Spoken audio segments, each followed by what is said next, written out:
Hi, everybody. My name is Jamille Hawkins, and I am the University of Georgia Family and Consumer Sciences Agent for DeKalb County. This week, we are going to be talking about adequate sleep. This is a part of our Commit to Be Fit 2021 series with the DeKalb County Libraries.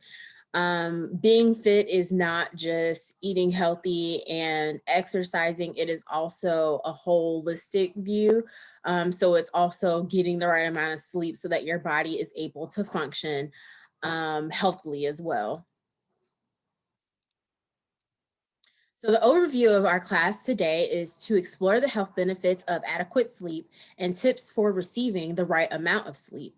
Our goal is to reduce the health risks associated with inadequate sleep, because there are.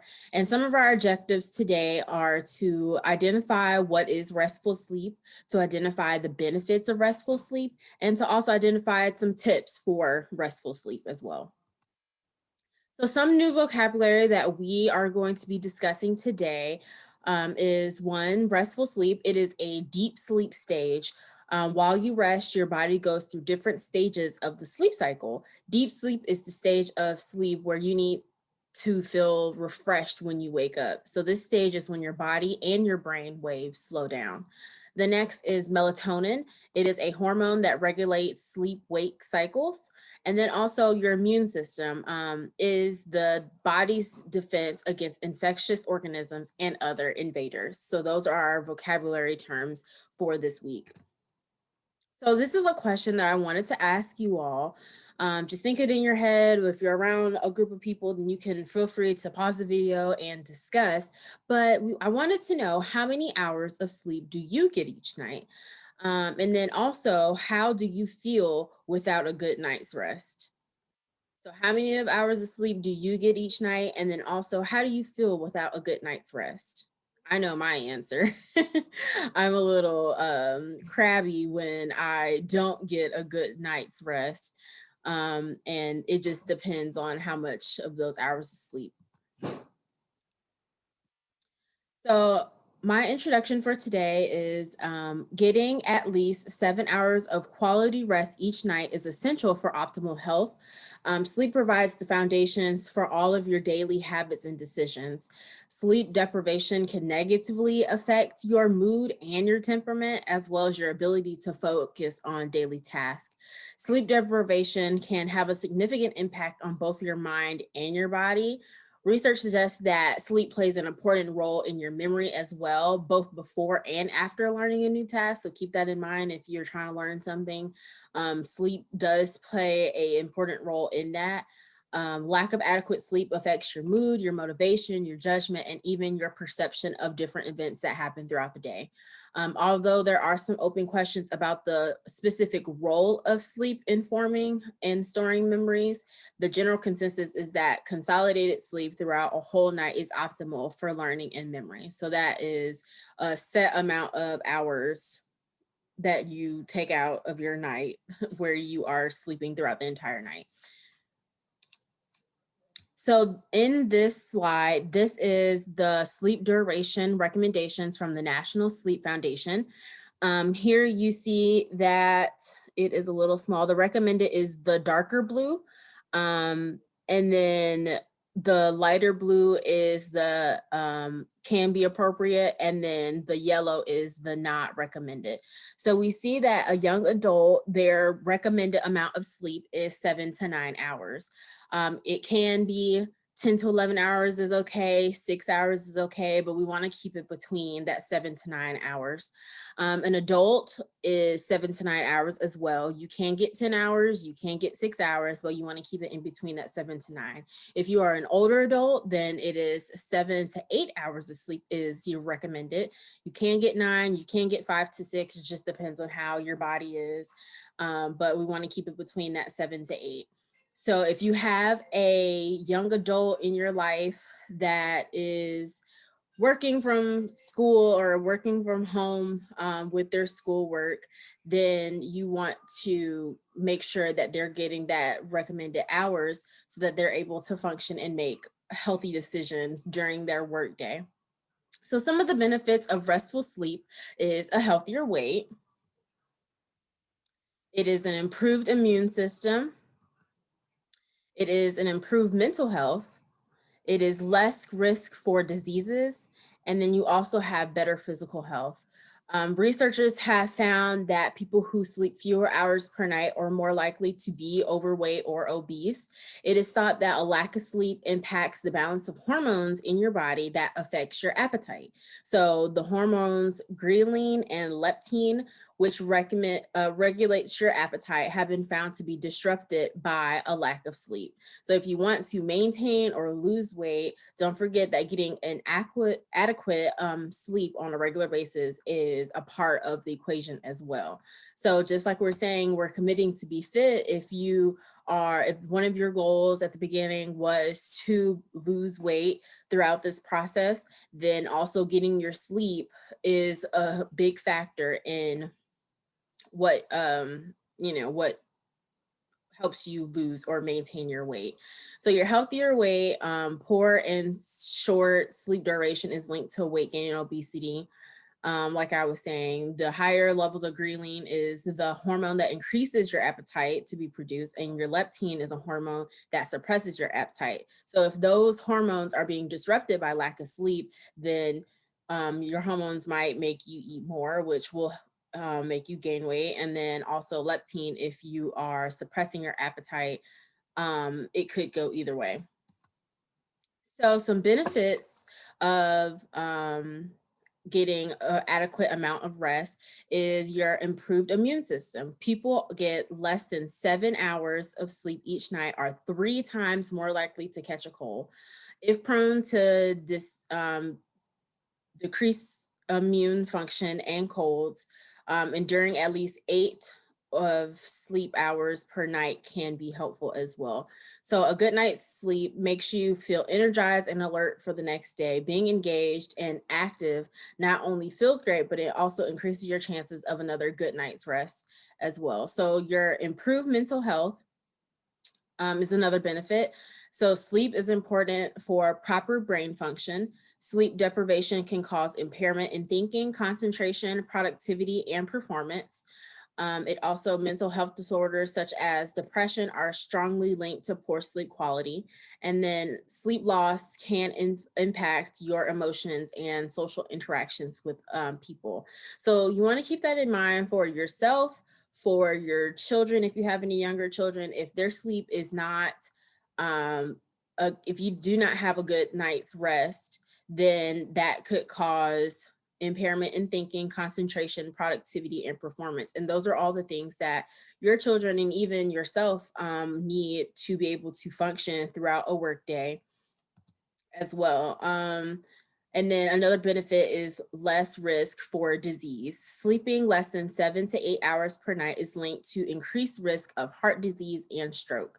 Less sleep can affect your blood sugar and reduce sensitivity to insulin, which increases your risk for diabetes as well.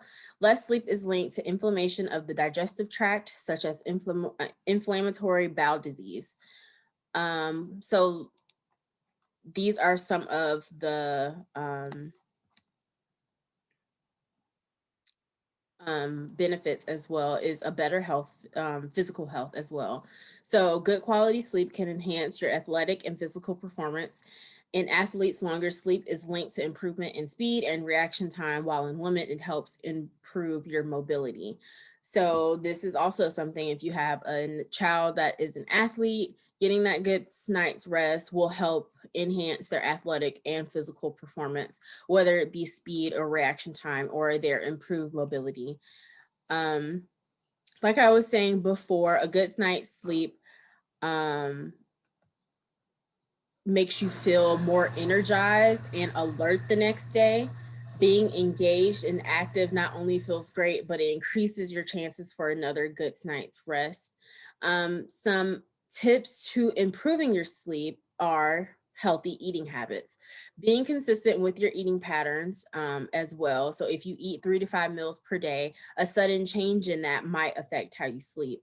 So if you have been running around all day and you forget to eat your breakfast and your lunch and you're only able to eat your dinner, and you didn't have any of your normal snacks throughout the day, you might not get the best sleep at night.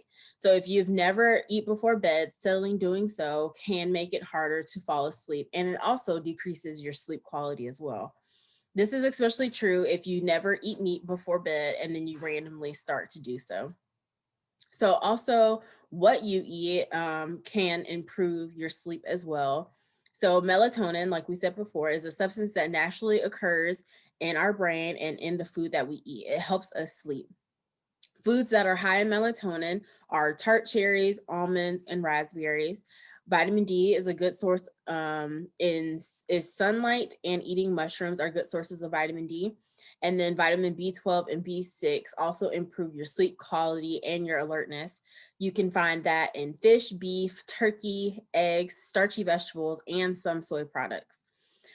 When you wake up and you feel refreshed, you can use that energy to get out into the daylight, to do active things, and to also be engaged within your world. You'll sleep better the next night, and then you'll also increase your daily energy level. Um, what not to do for your tips to improving your sleep is don't get less than 6 to 8 hours of sleep per night. Exposing yourself to bright lights or loud noises within 2 to 3 hours of bedtime. And then also consuming large amounts of sugary foods and beverages can also lower your sleep quality. And then avoid caffeine closer to bedtime. Morning coffee is fine, but typically after 3 or 4, that caffeine is still in your system and it does affect your sleep. So researchers do not understand why we sleep and dream, but they have found that sleep plays an important role in the process called memory consolidation. During sleep, your body may be resting, but your brain is still busy processing your day, making connections between events, sensory input, feelings, your memories, everything that happened throughout the day. Your brain is still processing that while you sleep. So deep sleep is a very important time for your brain to make memories and links and getting more quality sleep while you remember and process things better. Sleep impacts many chemicals in your body, including serotonin. People with serotonin deficiencies are more likely to suffer from depression. You can help to prevent depression by making sure that you're getting the right amount of sleep between 7 to 9 hours each night, but it does depend on what fits better for your lifestyle. Sleep is a time to relax. It is also a time during which the body is hard at work repairing damage caused by stress, ultraviolet rays, and other harmful exposures throughout the day that you receive. Your cells produce more protein while you're sleeping, and then also these protein molecules form the building blocks for cells, allowing them to repair the damage. So some other helpful tips um, for getting a restful night's sleep is unplugging all your electronics before bedtime. That's kind of like a, what? You want me to unplug all my electronics? Yes. So that is putting your phone down. If you have one of those e-readers, some of the light from that can help, make your brain more active at night. The TV being turned on also disrupts your sleep. Another tip is to stick to a bedtime and a wake up routine. If you are somebody that goes to sleep at 9 one night, wake up at 4 a.m. one day, goes to sleep at 10 the next night, wakes up at 10 a.m. the next day, goes to sleep at 11 one night, wakes up at, noon the next day, that bedtime and wake up routine will help your body get into a natural rhythm of being able to go to sleep at one time and then waking up.